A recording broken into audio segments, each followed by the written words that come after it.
Party కష్టపడి గెలిచినటువంటి మా కార్పొరేటర్లందరూ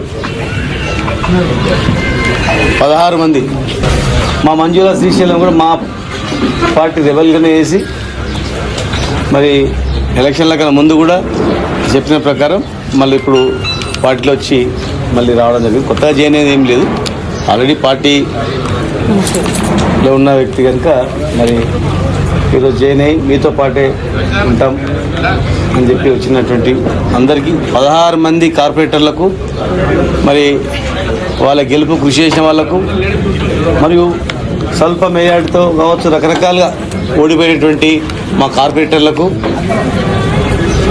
సహకరించిన వ్యక్తులకు అందరికీ కూడా పేరు పేరు నమస్కారం. రాష్ట్రంలో బీఆర్ఎస్ ప్రభుత్వాన్ని మన బీఆర్ఎస్ పార్టీని ఎదుర్కోవడానికి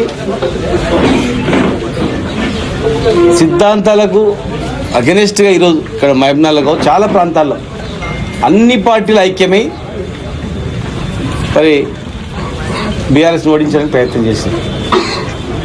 కాంగ్రెస్ ప్రభుత్వం ముఖ్యంగా అధికారాన్ని ఉపయోగించుకొని పోలీసులను ఉపయోగించుకొని ఓటర్లను అనేక రకాలుగా భయపెట్టించి మభ్యపెట్టి కొంతమంది పోలీస్ అధికారులు దురుసుగా ప్రవర్తించి ఓట్లు వేయాలి గెలవకపోతే మీ సంఘం చూస్తామని భయపెట్టించి భయభ్రాంతులకు గురి చేసి ఎన్నో దగ్గరుండి ఎన్నో నీచమైన పనులు కూడా చేసి కొంతమంది మరి ఎన్ని చేసినా కూడా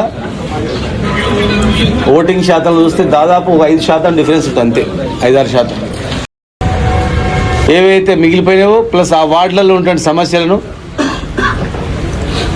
ఎండగడుతూ ప్రధాన ప్రతిపక్ష పాత్ర పోషిస్తూ ఖచ్చితంగా ముందుకు నడుతున్నటువంటి విశ్వాసం, పూర్తి విశ్వాసం నాలోనే ఉంది.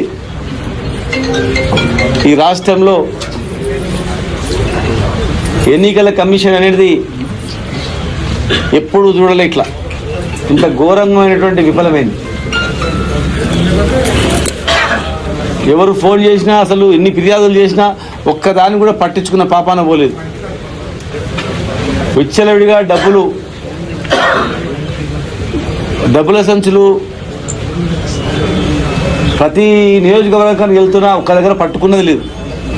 దగ్గరుండి కొంతమంది అధికారులు చేర్చింది పగడ్బందీగా బందోబస్తు పెట్టి బందోబస్తుతో డబ్బుల సంచులు అన్ని నియోజకవర్గాలకు పంపి అధికారాన్ని ఉపయోగించి పోలీస్ జులుంతో నడిపినా కూడా ఈరోజు మేము 2023 ఆ రోజు కాంగ్రెస్ మా ప్రభుత్వంలో ఉన్నప్పుడు కాంగ్రెస్ పార్టీ చూసుకుంటే దానికి ఒక 5% ఉంటే మేము 25 నుంచి 30% రావడం జరిగింది రాష్ట్రం మొత్తం మీద కూడా. అంటే ప్రభుత్వ వ్యతిరేకత అనేది కనపడతా ఉంది. మేము 6 గ్యారెంటీల మీద దృష్టి పెడతాం, ఇస్తానన్న 6 గ్యారెంటీల మీద కూడా ఖచ్చితంగా దృష్టి పెడతాం. పట్టణంలో మంచినీళ్ళు అనేది సరిగా వస్తలేదు, అన్ని పైప్ లైన్లు వేసినాం, ట్యాంకులు కట్టినాం, నీళ్ళు తెచ్చినాం, సరైనటువంటి శుద్ధి చేయకుండా అమ్ముతున్నారు. ఖచ్చితంగా మా వాళ్ళు అక్కడ పోతారు, ఇన్స్పెక్షన్ చేస్తారు, నీళ్ళు మంచిగా ఇస్తున్నారా లేదా ఏంటి అని కూడా పరిశీలిస్తారు. అనుభవించిన కౌన్సిలర్స్ కూడా ఉన్నారు, 2nd, 3rd టర్మ్లో ఉన్న వాళ్ళు కూడా ఉన్నారు.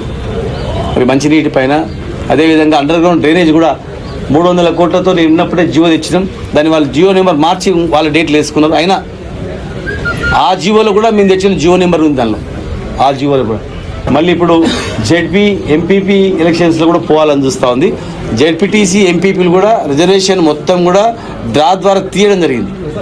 ఎక్కడ జిల్లా పరిషత్ చైర్మన్, ఎక్కడ ఎంపీపీలు, బీసీలు ఎంతమంది, ఎస్సీలు ఎంతమంది, జనరల్ ఎంతమంది, ఎస్టీలు ఎంతమంది ఉంది, ఉమెన్ అంతా దాని ప్రకారమే చేసేటట్లు కూడా మేము కార్యక్రమాన్ని నిర్వహిస్తాం. అవన్నిటిపైన కూడా మా మహిళా కార్పొరేటర్లు వాటిపైన దృష్టి పెట్టి మరి మేము ప్రధాన ప్రతిపక్ష పాత్ర పోషించి ప్రశాంతమైనటువంటి వాతావరణంలో మహబూబ్నగర్ను ఉండేటట్లు మా వాళ్ళందరూ కూడా చేస్తారని చెప్పని మరి మీ ద్వారా తెలియజేస్తా ఉన్నాను.